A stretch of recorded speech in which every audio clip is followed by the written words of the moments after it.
noses?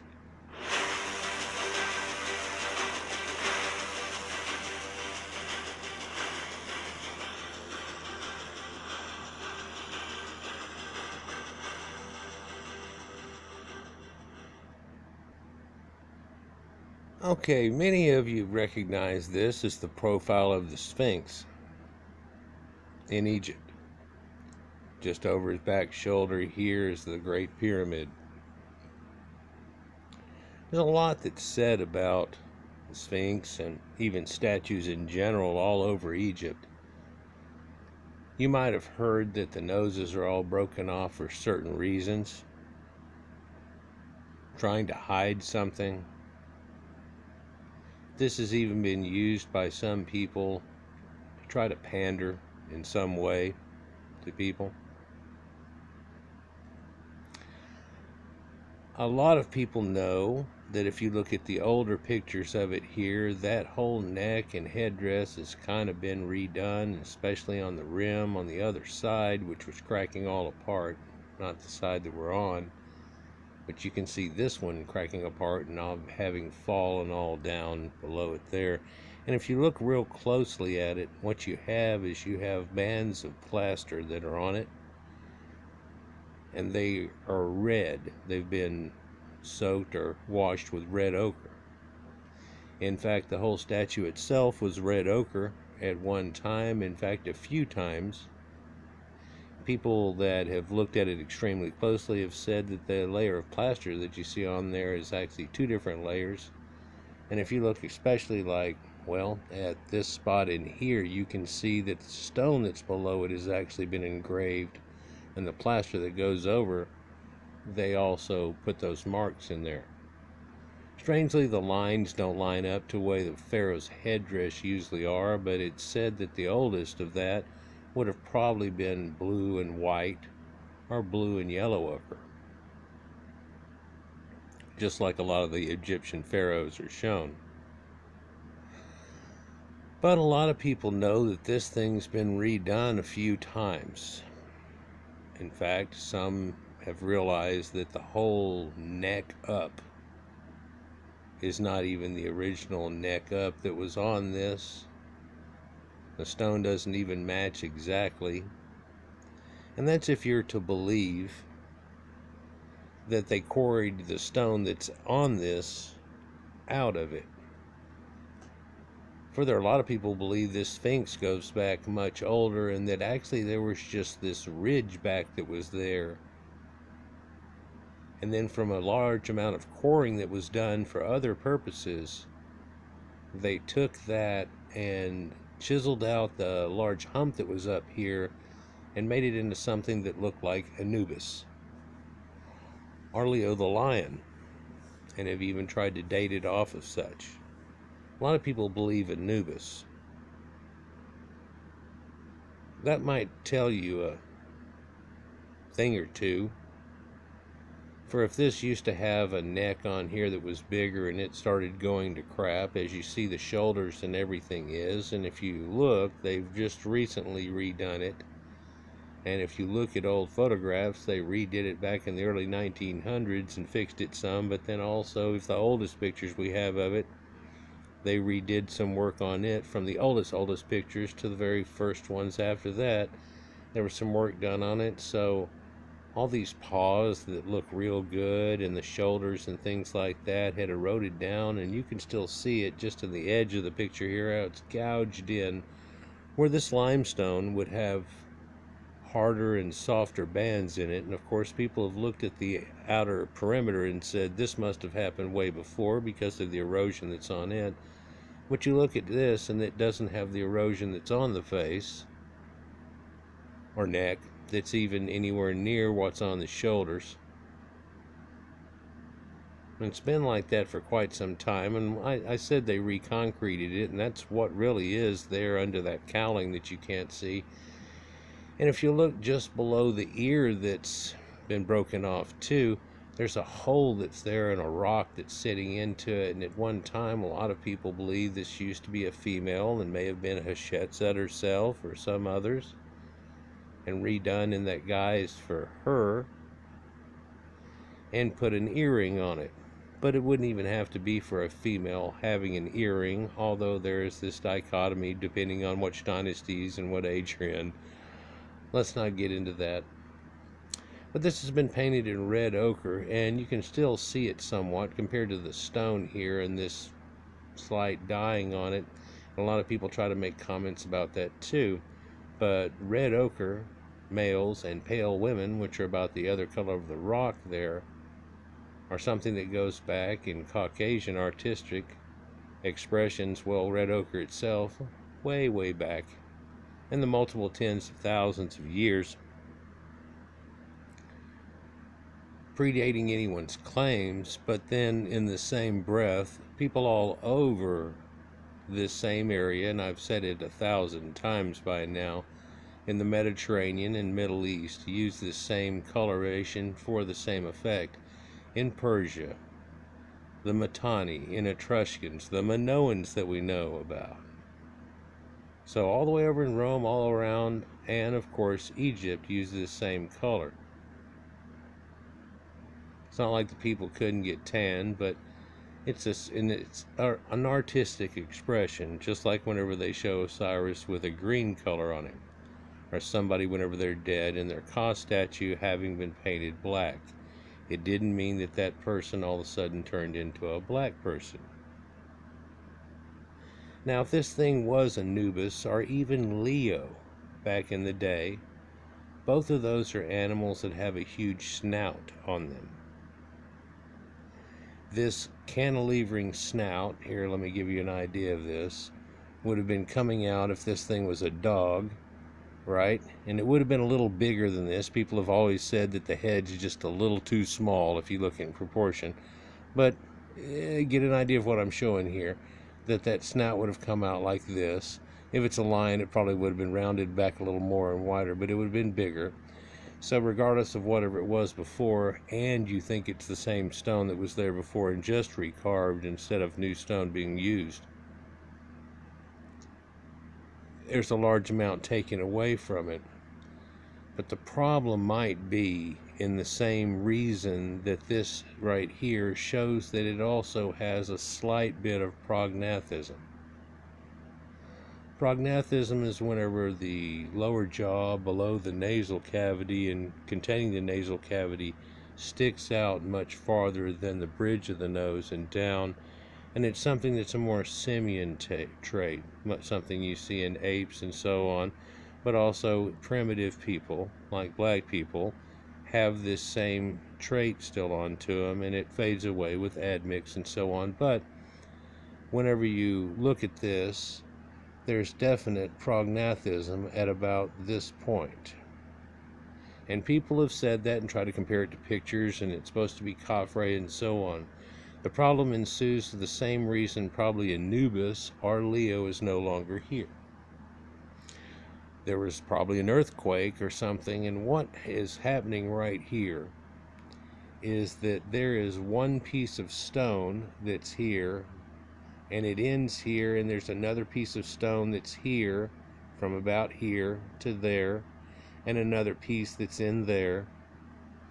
Now, therefore, this piece of stone right here is already cantilevered out to where you'd think if you got enough weight on the front of this, it'd just flip up and fall. Do you follow me? So how you have to put like a stack of bricks cantilevered across both of these, where this connective and this go. There has to be another rock here, or one that spans the whole thing, and you want to jog them off of each other, so that amount of jog that's over it, sticks this much over, is a weight that's down on that keeping it up. Now, that probably wouldn't do it all by itself, but along with all this weight that's up here on it, it starts to be able to hold. Even though this thing used to have a big chin beard that stuck down right here, and the nose that was on it. So it has to be cantilevered like that enough to be able to sustain that weight, or it becomes real close And some people have said in the carving back of it, of a few times they've recarved this, they've lost it to a point, but because they originally had a snout that was either Anubis or a Leo, they had this left over, and when they get down to a point of it, they realized, well, we're safe now, and they went with it for that. It's only at this exact angle where people get it, and we're not even really in full side view of it here necessarily, because you can kind of see a vent across the eyes. If you get sideways to it, it doesn't look as good for people that are trying to claim things as it does right now. Well, let's just get into noses. You see, the reason this thing's missing a nose, and they always said, well, Napoleon, and he came in and they found Egypt, like nobody knew it existed anymore or something. But Napoleon even has artwork where when he showed up, he was like, wow, and it's too bad that they shot the nose off the thing, because he already seen pictures drawn where it still had it. So what happened? Well, it ends up being this Muslim type guy as a zealot, whenever they were coming through the area doing their thing, saw their women trying to pay homage and put gifts and sacrifice and do things in front of this Sphinx to try to get rain, which, if you know anything about it, it never rains. You hear it never rains in sunny Southern California. I'll be damned, it rains 8 times less here or something. So you're lucky. Even though you might see clouds boil up, you're lucky.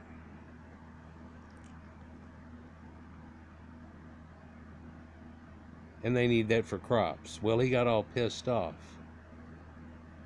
And there's this thing that the Egyptians embraced, along with a whole lot of other people in the Middle East. And you've heard the expression, cut off your nose to spite their face, because a lot of people in their penalties they'd give to them to show that you were bad. It's even shown in American Indians with outlaw Josie Wells and the sign of the dirty nose, where they would cut off the end of the person's nose or put a huge mark across it, usually if it was a squaw instead of cutting it off the end of your nose, because she might still be usable. That's a terrible way to say it. So in this fact, if you cut off somebody's nose, they can no longer breathe.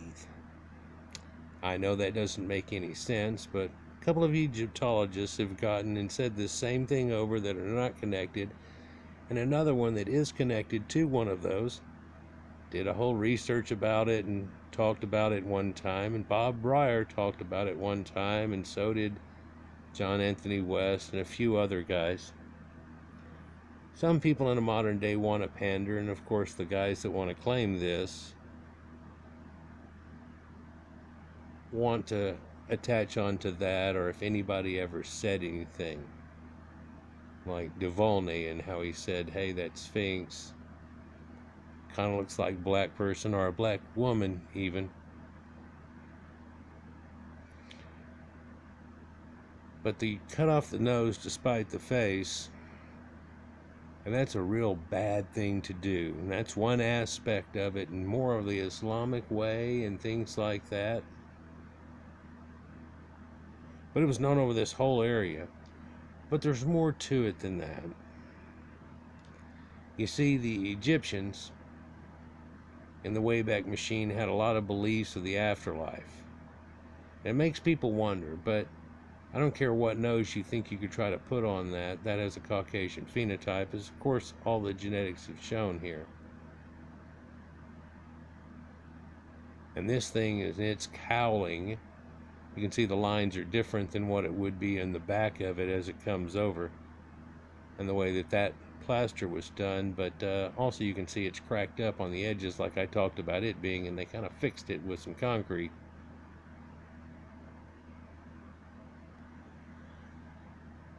So how does this work? What does this work out with? And here you can see it really at this point doesn't look like it has any prognathism. It's just missing the damn nose.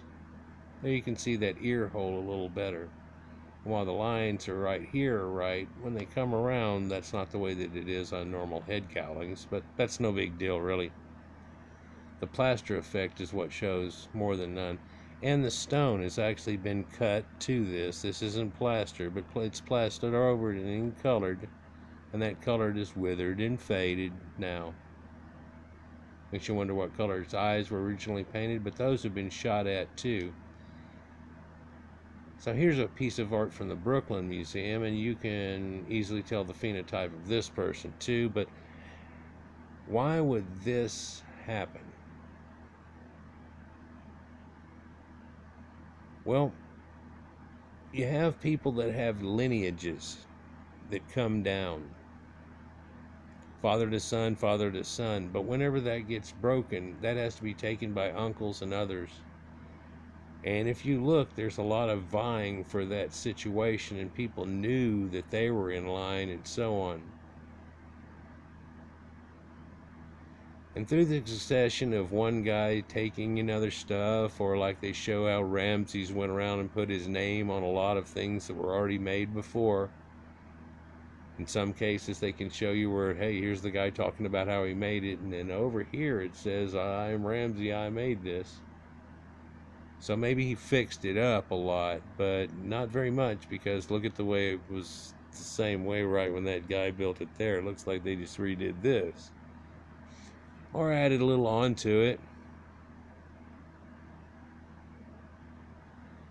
And so they would break the noses of these guys, and in a way that takes away their afterlife.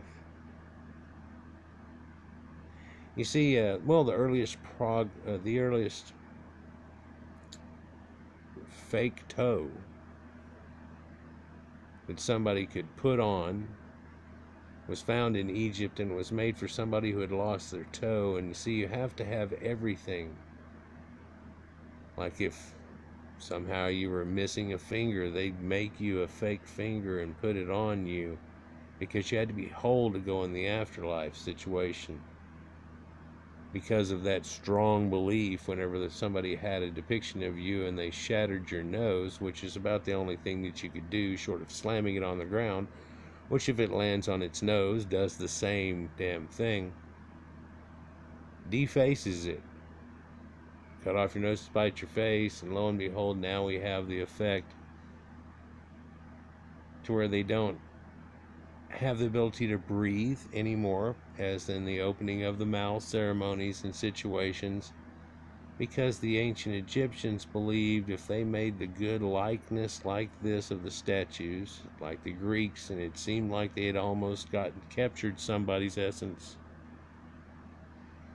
they did these in a godlike stylized way, unlike they did a lot of the scribes and so on. And in that effect, they said that whenever they went through their worshiping, that person's essence, or ghost, if you will, spirit, ka, would come back in, or boss, come back into the statue and could reside in it. Could also cause them to cause revenge and all kinds of problems. So if somebody knocks the nose off of it, they basically stop that. And whenever there was lineages, which happened at least 6 times that people are aware of, that jumped harshly from father to son, and just perhaps an uncle and caught right in, to whole dynasty restructures, that in doing so, a lot of these guys went around and shattered these noses off of these statues. The Egyptians themselves. Well, I did a video, it must have been almost 4 years ago now, showing this statue, and the one that we showed 2 ones ago that almost looked like a bronze, and it was so well done. And the fact that even though this one has a broken nose on it, they have a copy of it. It looks just like it. I know it's been done by a different hand, but wow, yeah, it looks just like it. Still has the nose on it. So broken nose statues won't save the idea or the lie. But if you want to know why they're all broken like this, that's a major reason. the Egyptians themselves defacing a lot of these statues that were for elder people and down lineages that other people protested and went against. Happened far too much. And you can look at one like this and really tell the phenotype of him, so it's not really in question a bit. But there's another problem too, see, because later Christian zealots, once they got all hopped up, running into Egypt, and of course, you're the one that enslaved us in the Bible, and apparently they knew about the same thing, although you'll hear some people give apologetics and try to say something like, oh, they didn't even know, but that sure does the thing, or whatever. Ran around and with sledgehammers basically busted the nose off of them. Well, if you'll look, they busted the Uraeus off this one too, and so on. But once you did that, that's about it. Almost looks like on the nose bridge they hit one time, wasn't big enough, hit again, the rest of it came off.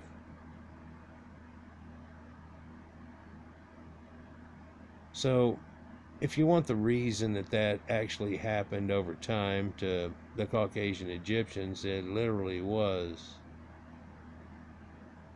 them trying to screw over other lineages, and then it became Christian zealots and Islamics is what did the Sphinx. If you look at this guy on the right, you can probably tell he's not prognostic at all, but he looks like he's looking straight forward and or tilted down a hair instead of tilted back a hair. You get him tilted back a hair and it starts to look a little more the other way. Irregardless of that fact, one can easily tell. But if you want to know why their nose are broken off, it comes to about 3 different reasons. Hey, and here's a recreation, but color to color, stain to stain. The ancient Egyptians from a Book of the Dead. It's one of the ones that actually has blue dots where the eyes are, rather than a solid black one, which would make more sense. And the reason that they did that was because your eyes dilate whenever you die, and then you're filled with space. Back to that Sphinx. You see, whenever they show you that, and people have talked about forever that there's a hole in the top of it, there's a hole in the back of it, there's a hole on either side near the hind foot and in between there, and you can almost see the little plaster thing that's over the one here. It's literally right there, covering up a lead in that goes down into there. And there must be this and there must be that. There's footage of actually people going in there before. And up top, it's a little bitty thing that's about the size of a little apartment's bathroom or something. Of course, it's gutted out. And I've always thought that's because they take the brain out of the people. You know, that the soul and everything's in the heart. So they took the brain out of the people, and that's kind of what that was. And who knows if there were certain ceremonies that were done and and they went in there, and because it's the brain and thought, they talked to Thoth and did all kinds of other things, but it doesn't connect down through there. But I've also seen down in the bottom, and it seems to be a double chambered thing, one a little bit bigger in the back than the one that's in the front. You climb down into there, and people have said it runs down and makes this whole catacombs that's down there, and the labyrinth they talked about and so on, which may be true, for there's a lot of shafts that are going around like crazy. And what's weird is that they did have hidden shafts all over the place, and where they put a rock over something, and if there's all dirt and stuff encrusted in right in the cracks enough to smooth it off to where you don't see it, you have to do an Indiana Jones thing to scratch it loose and figure out where the stone ends and which one's out of place a little bit and all of that. And of course, nobody's going through that type of endeavor, are they?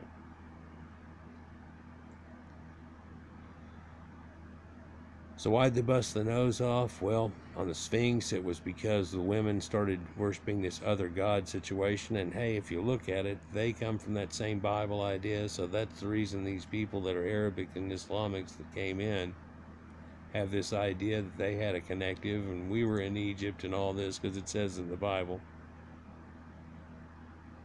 And they connect themselves to that. We showed a lot of the reality of what that is, and Japhethites and so on, and how they were all brothers, but that's not really for this video. In this picture here, you can see how worn away the chest and shoulders and back is, and how it's all notched down and torn. Now that's been fixed, so this is from years ago enough to where you can see that. The cowling's already been fixed, but that has not. You can see that earring hole. That's why that one's nose was busted off. The statues was for overtaking others in a power grab. Quite often. One would say half of them or more, and the rest of them were done by Christian zealots. And let's just go ahead and throw in 20 to 15% that fell, and whenever they fell forward because of the way their placement is and back against the wall. And in doing so, smacked on the ground, and the first thing that's there sticking out is that nose. How? You might want to deviate those if you think about it too, percentage-wise, but we can go with something along that line. But it wasn't to hide anything. It was to take away somebody's lineage, and it was to take away somebody's power that they had, and to actually deface their ancestors. Oh, and another thing they found out is when they robbed tombs and did things along that nature, looting and stuff, that they would break the statue if there was one, or a protector statue like you think of in the mummy or whatever standing there. Yeah, that was the one they were supposed to sacrifice to keep him alive. Well, they came in, they'd smack the nose off of it and steal all the stuff. Why? Well, so he couldn't come back to life and put the curse on him and do the things. And that whole ideal right there is where you get the mummy's curse. And then, of course, Lord Carnarvon and Tutankhamun and the curse of the mummy and all that idea. But the amount of erosion that's on this thing is just incredible. It's not shown in the head, and so it's been recarved a few times, much smaller than it's actually supposed to be in representation in every Sphinx we see anywhere else. Let me know what you think down in the comments, but that's the reason that 70-80% of the noses are busted off. But like I was saying before, I made a video that was actually showing you, well, here's the one with the busted nose, huh? Here's the same guy without a busted nose. What do you think now? Did that for 5 or 6 of them, then I started showing blue-eyed Egyptians, earliest statues, crystal blue eyes on them, a lot of early scribes, early Ka statues, reserve heads. Just look that up and you'll see some phenotypes that are in there too. But peace.